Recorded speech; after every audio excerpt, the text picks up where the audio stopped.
भारत में 20 अप्रैल 1995 से एक नया नियम लागू किया गया था।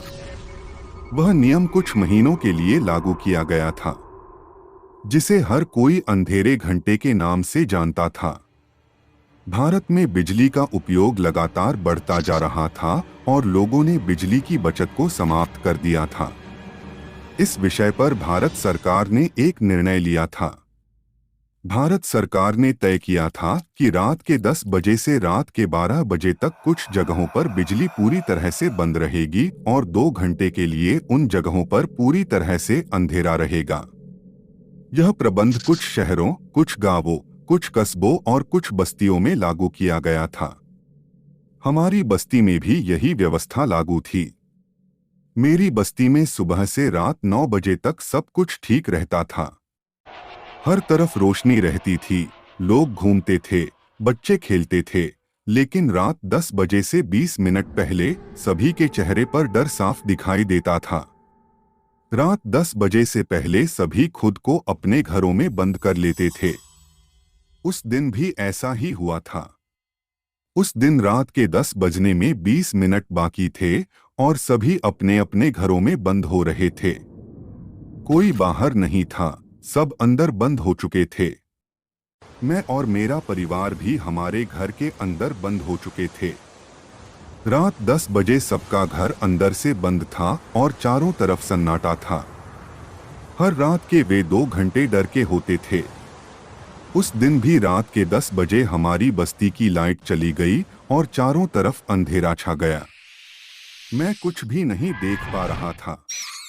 मैं बस अंधेरे घंटे के बीतने का इंतजार कर रहा था। मैं ही नहीं, हमारी बस्ती का हर एक शख्स अंधेरे घंटे के गुजरने का इंतजार कर रहा था। मुझे इस बात का डर सता रहा था कि अगला शिकार कौन होगा। ऐसा हाल सिर्फ हमारी बस्ती में ही था।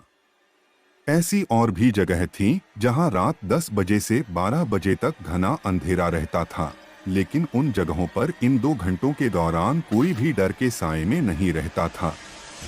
सिर्फ हमारी बस्ती ही वह जगह थी जहां रात में दहशत का माहौल हुआ करता था।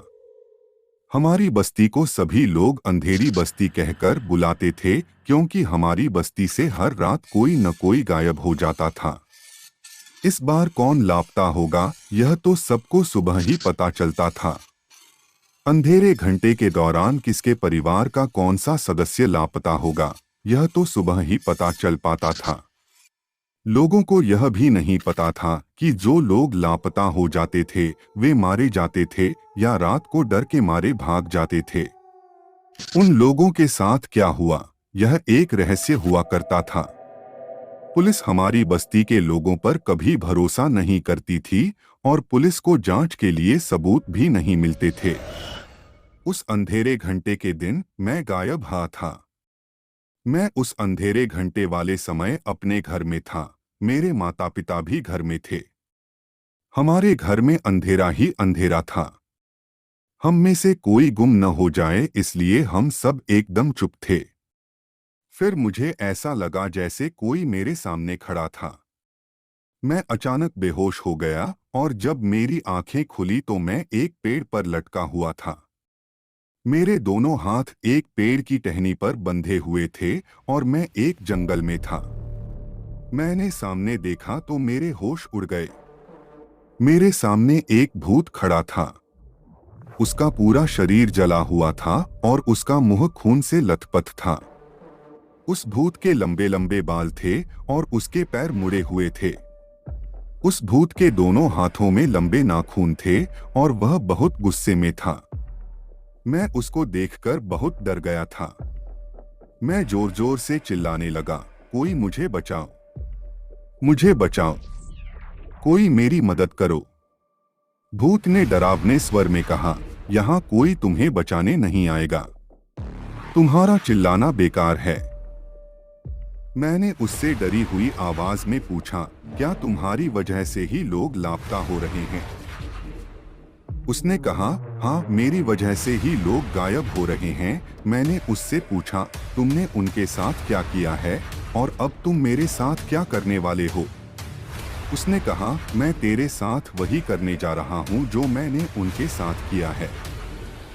मैंने उससे पूछा, मुझे बताओ कि तुमने उन सभी के साथ क्या किया।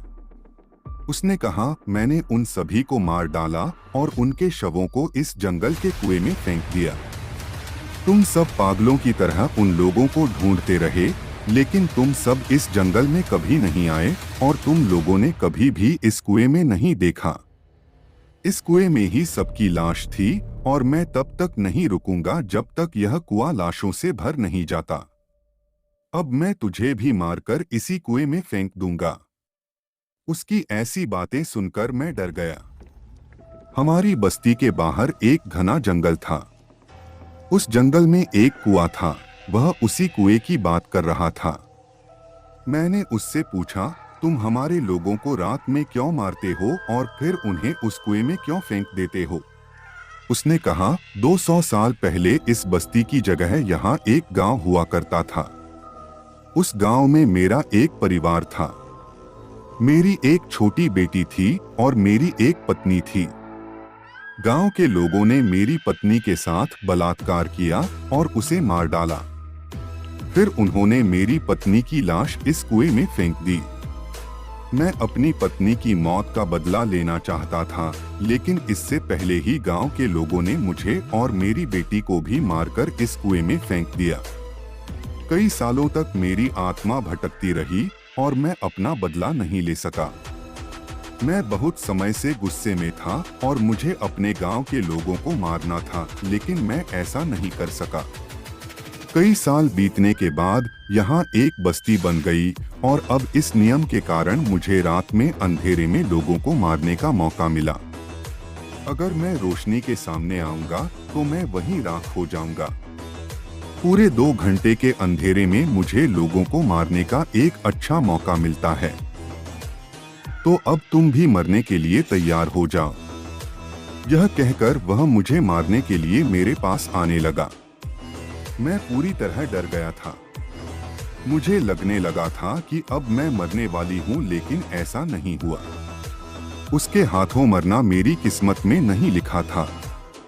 मैंने देखा कि हमारी बस्ती की बिजली फिर से आ गई और उस जंगल में बल्ब लगे थे, जिससे वहां भी रोशनी आ गई। बल्ब की रोशनी के कारण वह भूत अचानक से राख में बदल गया और मैं मरने से बच गया। रोशनी देखकर धीरे धीरे लोग बाहर आने लगे और मैं जोर जोर से चिल्लाने लगा। मेरी आवाज सुनकर कुछ लोग जंगल में आ गए।